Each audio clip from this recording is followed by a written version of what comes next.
oitavos anos, tudo bem? Espero que sim, que todos estejam comportados em casa, contribuindo para esse momento difícil e para que esse momento também passe logo e que a gente possa voltar para as nossas atividades o mais rápido possível. Na aula passada, eu deixei alguns exercícios sobre reprodução sexuada e assexuada para vocês. E agora eu vou seguir o conteúdo do livro, tá? Então, eu vou estar introduzindo a reprodução das plantas. Vamos lá?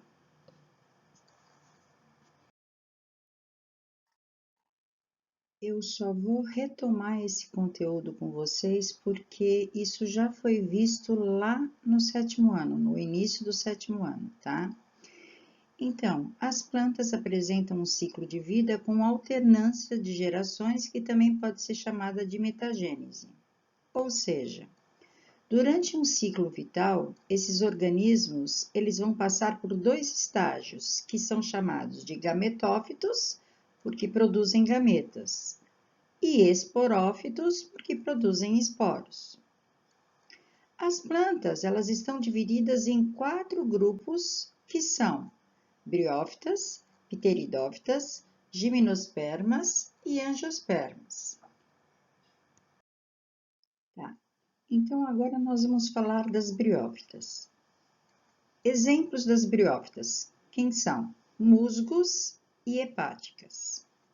Elas são avasculares, gente, ou seja, não possuem vasos condutores de seiva, e por isso elas não crescem e têm pequeno porte. A fase predominante e duradoura do ciclo reprodutivo é a fase de gametófito.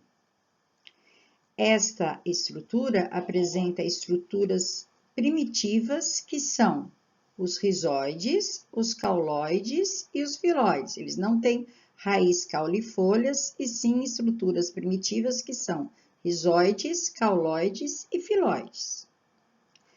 Sobre este gametófito vai se desenvolver o esporófito, que é uma fase passageira, como eu acabei de dizer. O gametófito é a fase duradoura e o esporófito é a fase passageira.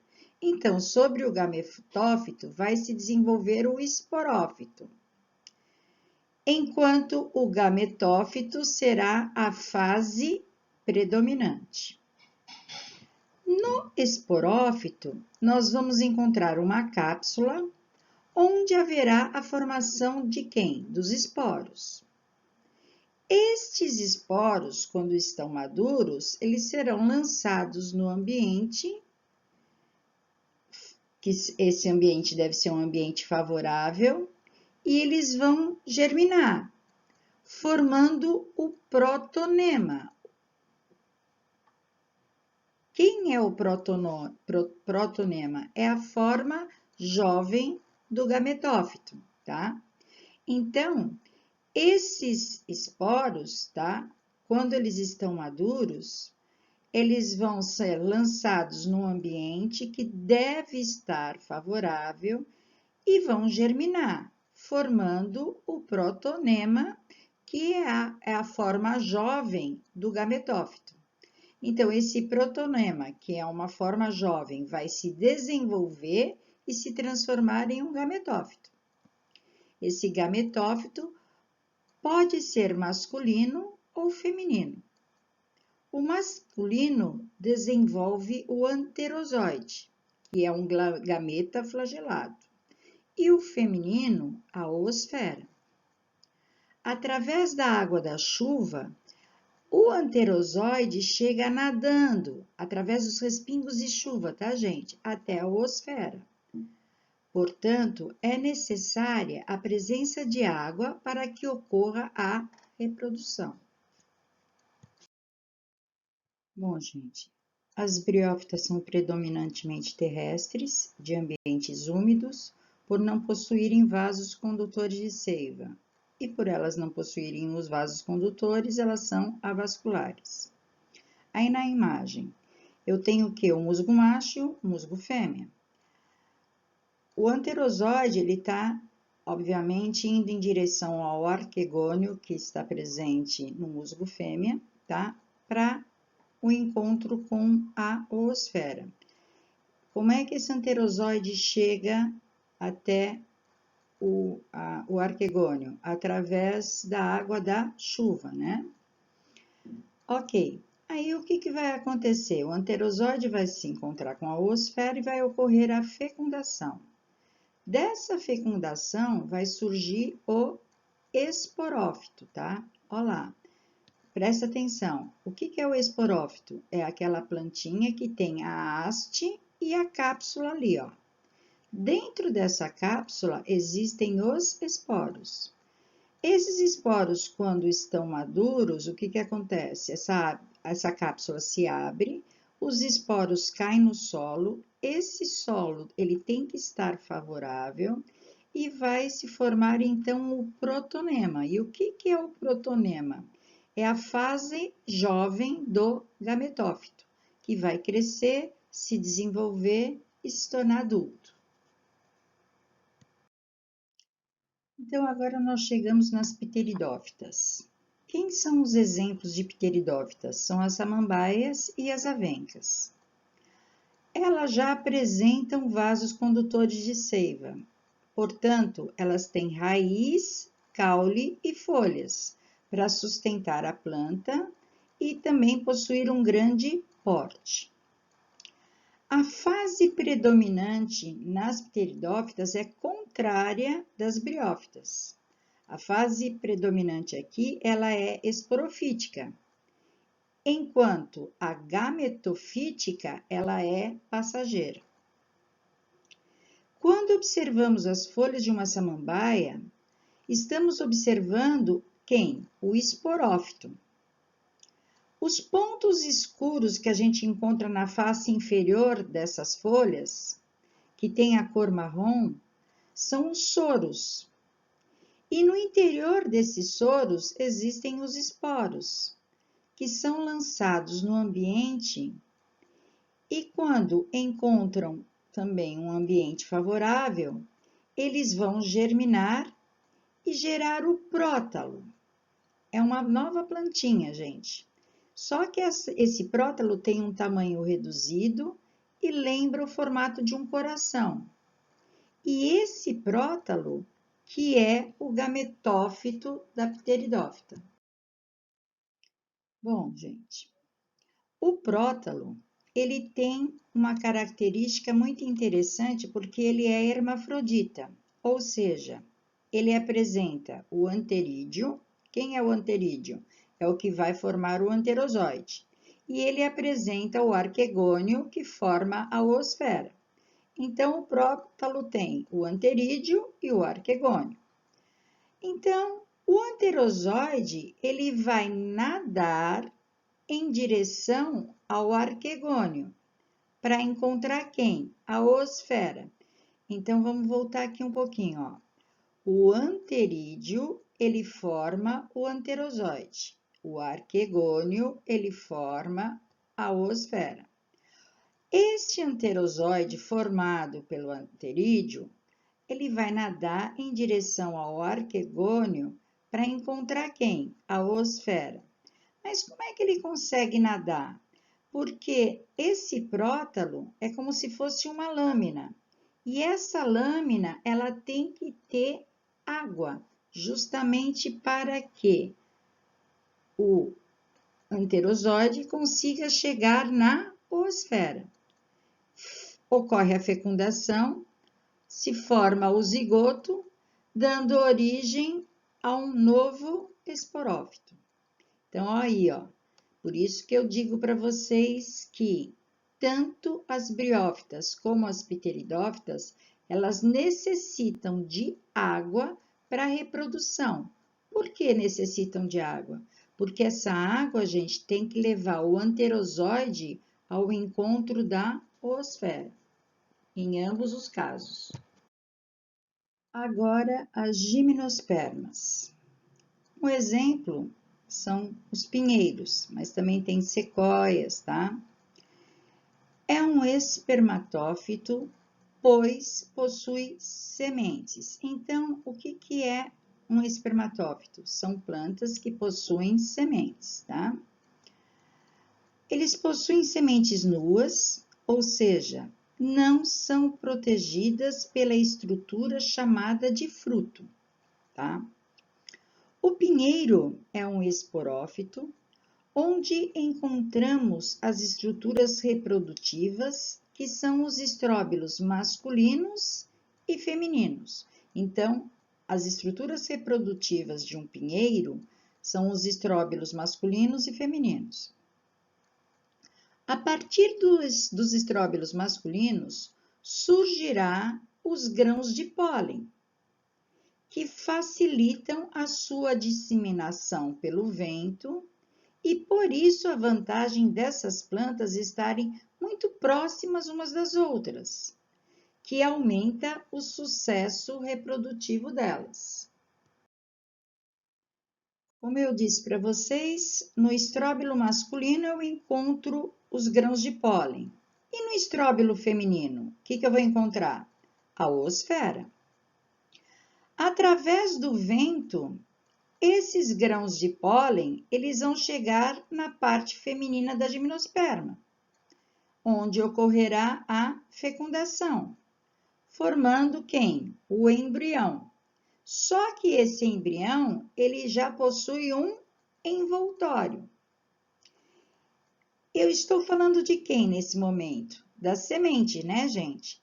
Que auxilia na dispersão e que também protege o embrião. Ela será liberada no ambiente e, se esse ambiente for favorável, ela vai germinar e dar origem a um esporófito novo, que será uma nova gimnosperma. Essas árvores, gente, elas também podem ser chamadas de coníferas, tá? Por quê? Porque a pinha é um estróbilo ou também pode ser chamada de cone, e por isso que eles podem também ser chamados de coníferas. Então, olhando aí na imagem, o que eu tenho? Eu tenho, obviamente, o pinheiro do Paraná, existe o estróbilo feminino, existe o estróbilo masculino. O estróbilo masculino, o que ele produz? Os grãos de pólen. O feminino, ele vai produzir a oosfera. Como é que esses grãos de pólen chegam até a oosfera? Não é através da água, agora é através do vento, tá? Aí o que vai acontecer? Vai ocorrer a fecundação, formando um embrião, só que esse embrião ele já possui um envoltório, tá? Esse embrião com esse envoltório nada mais é do que a semente, tá? Essa semente, ela será liberada no ambiente, tá? E se esse ambiente, obviamente, for favorável, ela vai germinar e ela vai dar origem a uma nova gimnosperma, tá?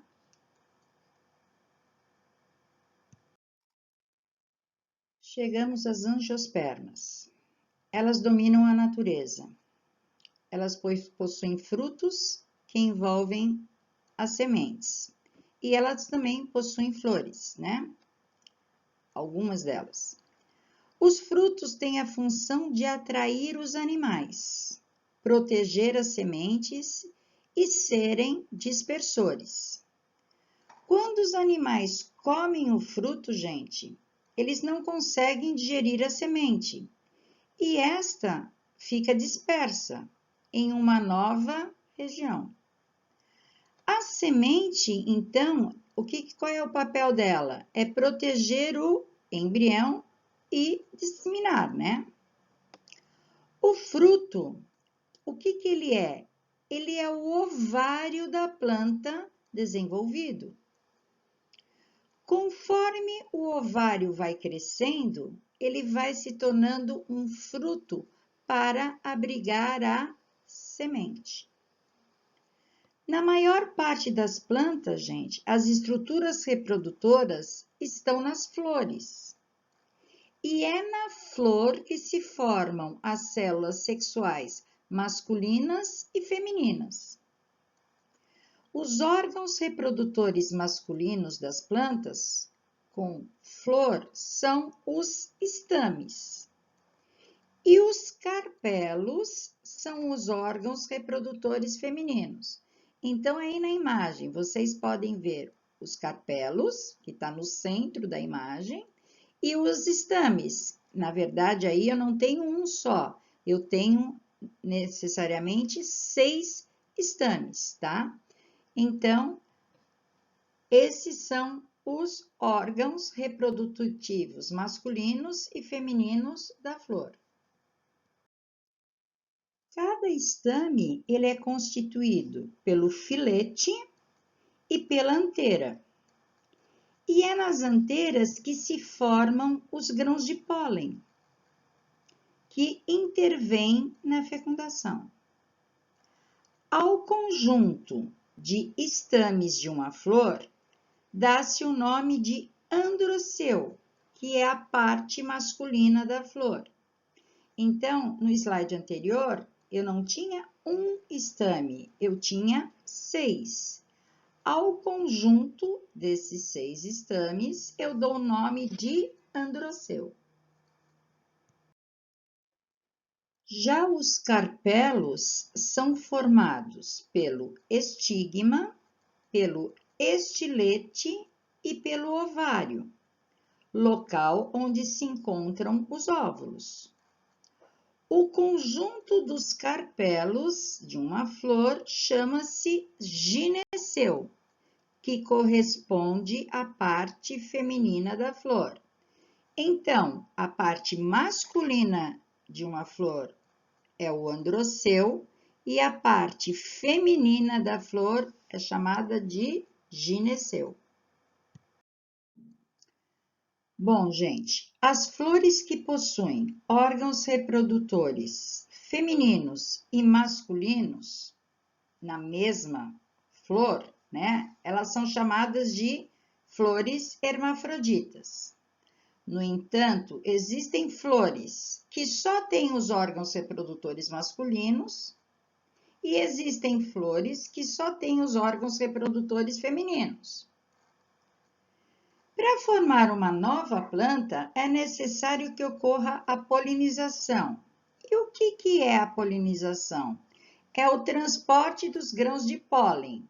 De onde? Das anteiras até onde? Até o estigma de uma flor. E esse transporte, ele pode ser da mesma planta ou ele pode ser de outra planta, só que da mesma espécie, tá? Então, essa polinização, ele pode ocorrer na mesma planta ou ele pode acontecer também de ir para uma outra planta, só que da mesma espécie. Então, a polinização ela pode ser direta ou indireta. Quando é que ela é direta? É quando ela é chamada de autopolinização, ou seja, o pólen ele é transferido da antera de uma flor para o estigma da mesma flor. A indireta, ela também pode ser chamada de cruzada.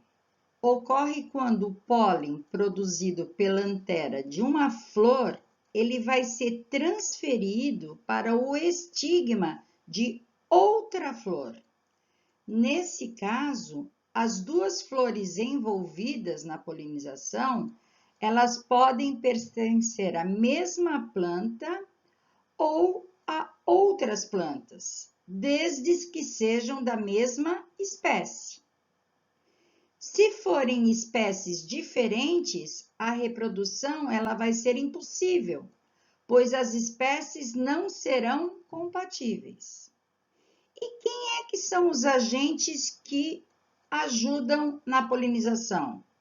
É o vento, a água, os insetos, as aves e outros animais. Quando o grão de pólen se liga ao estigma, ocorre a germinação, formando-se um tubo polínico que vai se prolongar até o ovário. Após o contato do tubo polínico com o óvulo presente no ovário, ocorre a libertação do gameta masculino. Então, gente, da fecundação se origina uma semente onde se encontra o embrião e as substâncias necessárias para o seu desenvolvimento. Depois da fecundação, a flor sofre várias transformações e dá origem ao fruto. Agora, uma observação. As paredes desenvolvidas do ovário, gente, dão origem ao pericarpo. E o conjunto do pericarpo e das sementes dá-se o nome de fruto.